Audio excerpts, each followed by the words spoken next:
Halo semuanya, selamat datang di sesi bedah mendalam kita kali ini. Hari ini kita bakal mulai sebuah perjalanan investigasi langsung ke jantung revolusi keuangan digital di Indonesia. Pernah nggak sih kalian merhatiin fenomena di sekitar kita akhir-akhir ini? Ada konvergensi yang luar biasa antara inovasi teknologi finansial yang terus melaju kencang dengan kesadaran masyarakat yang makin tinggi soal pentingnya transaksi bersyariat. Nah, dari sinilah lahir ekosistem raksasa baru, layanan peer-to-peer atau P2P lending berbasis syariah. Di atas kertas, ini kedengarnya kayak solusi yang benar-benar sempurna buat inklusi keuangan kan? Tapi tunggu dulu, berdasarkan kajian sistematis terbaru, ternyata ada sebuah paradoks besar yang diam-diam terjadi di industri ini. Bayangin ini ya, P2P lending syariah itu lagi ngalamin lonjakan yang luar biasa gila. Pertumbuhannya nyentuh rata-rata 47% per tahun sejak 2020. Data dari OJK ini jauh banget ninggalin pertumbuhan perbankan syariah konvensional. Uang mengalir deres, platform baru muncul di mana-mana, dan masyarakat adopsi teknologi ini cepat banget, melesat kayak roket. Secara pasar, ledakan ini masif dan bergeraknya super cepat. Tapi, nah ini tapinya, di balik angka pertumbuhan yang meledak-ledak itu, kita harus berhenti sejenak. Kita perlu nanya satu hal yang sangat fundamental. Sesuatu yang mungkin mengusik nurani kita. Apakah prakteknya ini benar-benar syariah? Di balik deretan logo halal dan istilah-istilah Arab yang nampang di layar HP kita, apakah substansinya sungguh mencerminkan etika bisnis Islam? Atau jangan-jangan ini sekedar jubah marketing aja? Oke, mari kita selami langsung paradoks P2P lending syariah ini.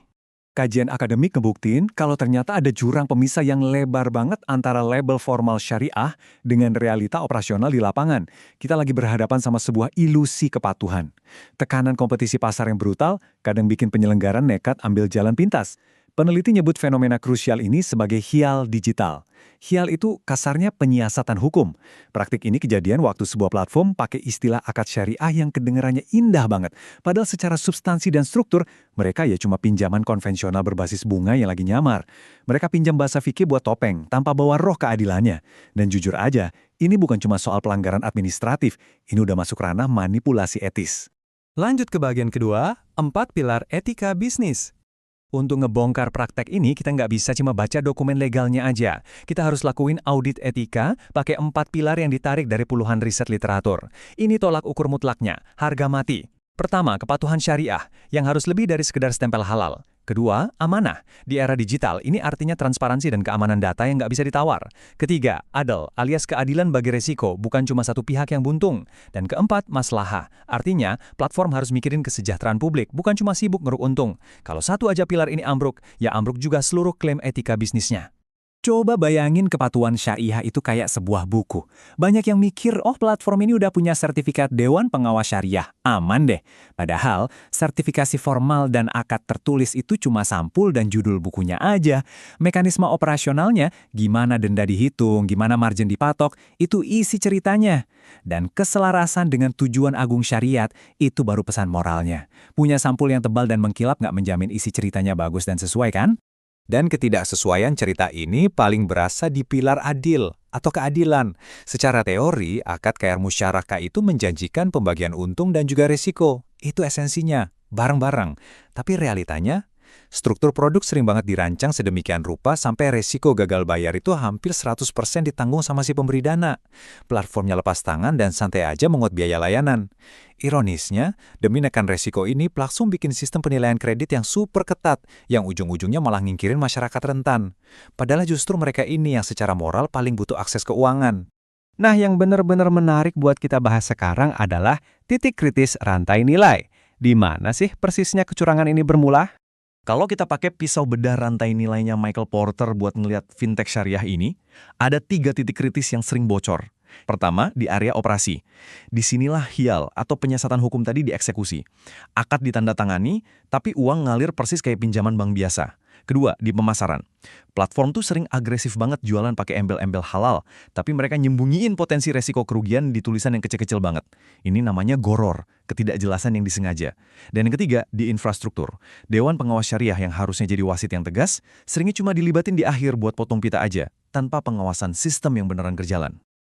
Sekarang kita tarik mundur sedikit ke tekanan lingkungan eksternal untuk melihat gambaran besarnya. Kenapa sih pelanggaran operasional kayak gini bisa terus jalan mulus tanpa ada yang protes keras? Ternyata masalahnya nggak cuma di dalam perusahaan, tapi juga di lingkungan makronya. Dan siap-siap dengar fakta mengejutkan dari OJK ini. Tingkat literasi keuangan syariah di Indonesia ternyata cuma di angka 9,14%. Ya, kalian nggak salah dengar. Lebih dari 90% masyarakat kita belum benar-benar paham gimana mekanisme syariah itu bekerja. Ini titik buta terbesar di industri ini.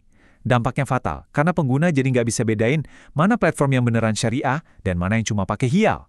Pasar jadi gagal ngasih sanksi sosial atau pindah ke platform yang lebih etis. Dan ini dengan sangat brilian memetakan jalan menuju siklus bisnis berkelanjutan. Jadi gini, patuh pada etika bisnis Islam secara utuh itu sama sekali bukan beban operasional yang bakal bikin rugi. Justru sebaliknya, ini adalah strategi kompetitif jangka panjang. Ada yang namanya siklus kebajikan. Implementasi etika syariah yang tulus bakal ngelahirin transparansi. Nah, transparansi ini bakal ngebangun kepercayaan baja dari pengguna. Dari kepercayaan itulah, pertumbuhan bisnis yang super sehat tercipta. Sebaliknya, kalau platform milih jalan ninja pakai penyiasatan hial atau nyembunyiin risiko, mereka otomatis masuk ke siklus kehancuran. Begitu bau busuk pelanggaran moral ini kecium publik, kepercayaan bakal nguap gitu aja, pengguna pada kabur, dan bisnisnya bakal ambruk berantakan kayak tumpukan kartu domino. Sebagai penutup, ada satu kutipan yang dalam banget dari ekonom Islam terkemuka, M. Umair Chapra. Pada akhirnya, ngejar stempel kepatuhan formal tanpa punya substansi etika mungkin bakal ngasih kalian cuan instan. Tapi dalam jangka panjang, mengabaikan prinsip keadilan, transparansi, dan kesejahteraan publik justru akan menghancurkan nilai finansial itu sendiri. Pertanyaannya sekarang buat kita semua, akankah industri P2P lending syariah dan para regulator kita berani ngambil langkah tegas buat ngelakuin audit etika secara total? Atau kita bakal terus-terusan terbuai sama janji-janji manis dari sampul buku yang isinya salah cetak? Coba renungkan itu. Terima kasih banyak udah gabung di sesi bedah mendalam ini, dan sampai jumpa di analisis kita berikutnya.